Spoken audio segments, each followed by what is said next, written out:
It's Saturday, September 15th, 2012, and we're doing the picking for the Saturday morning farmers market in Sturgis. And we don't have a lot of produce this week, but we have kind of a nice selection. We've got some chard, and the corn is actually, I don't think, quite ready, but I was just picking one to check it out.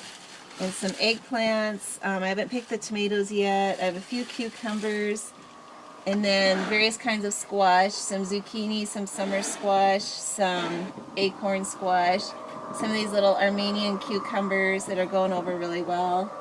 And then, of course, I always have a bunch of different kinds of peppers, and they're coming in really good. I'm kind of nervous about whether I'm going to be able to get the majority of the bell peppers picked before we have our first frost here.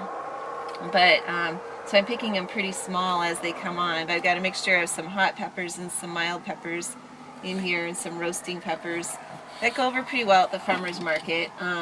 Usually the big sellers at farmers market are going to be things like cucumbers and tomatoes, and this has been a really difficult year for growing cucumbers and tomatoes because we had so much intense heat through the summer that they are now just really ripening and coming on in the middle of September, which is kind of unfortunate because we usually get our first frost really any time between now and the first week or so of October. We could get our first frost. That would cut back all of those tender type crops. So things like chard, of course, are just going to town because the nights are getting really cool in the 40s, and so the hardier things like the broccoli and Brussels sprouts and chard, that sort of thing, are really starting to kick in now and doing really well.